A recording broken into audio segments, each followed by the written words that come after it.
Bonjour, l'or, on y pense tout de suite comme une valeur sûre, un actif précieux, n'est-ce pas? Sauf que pour un investisseur, l'histoire est un peu plus pointue. Parce qu'attention, tout ce qui est en or n'est pas forcément de l'or d'investissement. C'est une distinction qui a des conséquences légales et fiscales bien réelles. La question est donc là, sur la table. Est-ce que n'importe quel objet en or, juste parce qu'il brille, peut être vu comme un investissement au sens strict? Eh bien, on va voir que la réponse est non. Et c'est une différence fondamentale. En fait, il faut bien comprendre que ce n'est pas juste un terme marketing ou une façon de parler. Non, non, c'est une désignation légale qui obéit à des règles très claires pour séparer cet or-là de tous les autres produits en or. La loi est très claire, elle ne reconnaît que deux formes. D'un côté, on a les lingots ou les barres, et de l'autre, les pièces. Et bien sûr, chaque catégorie a ses propres critères qu'on va décortiquer ensemble. Allez, on commence par la première catégorie. Quelles sont exactement les règles pour qu'un lingot d'or soit officiellement qualifié d'investissement? C'est très précis. Voilà les trois conditions sur lesquelles on ne peut pas négocier. Premièrement, le poids doit être d'au moins 1 gramme. Deuxièmement, sa pureté doit atteindre un niveau vraiment très élevé. Et le point crucial, c'est qu'il doit obligatoirement venir avec un certificat. Le chiffre à retenir, c'est celui-là, 995 millièmes, autrement dit 99,5%.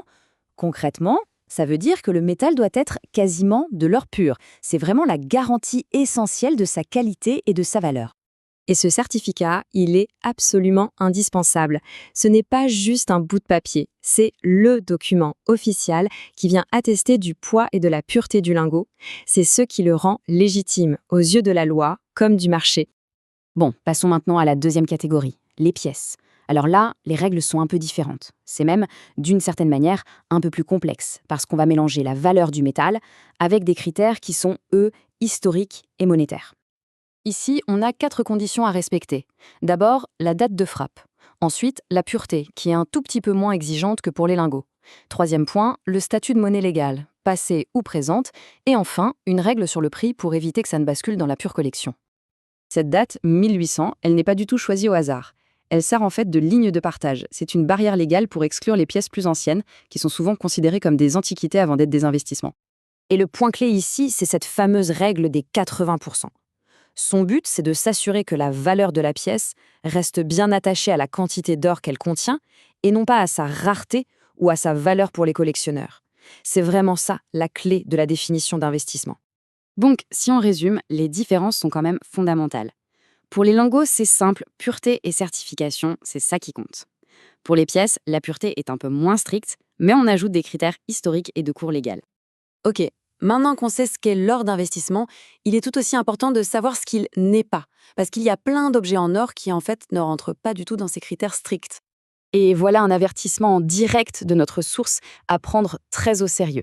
Les bijoux, même s'ils ont une grande valeur, ou les médailles commémoratives par exemple, eh bien, ce n'est pas de l'or d'investissement au sens de la loi.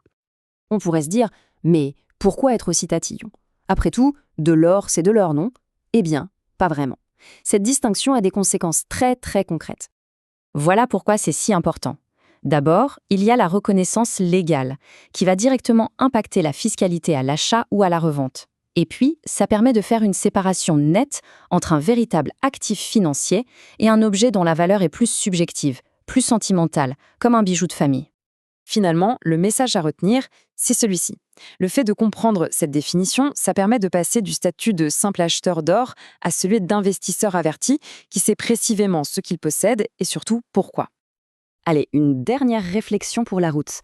La prochaine fois qu'on tombe sur une publicité qui vante les mérites de l'or, il sera intéressant d'avoir ce réflexe et de se poser la question, est-ce qu'il s'agit vraiment d'or d'investissement selon les critères qu'on vient de voir?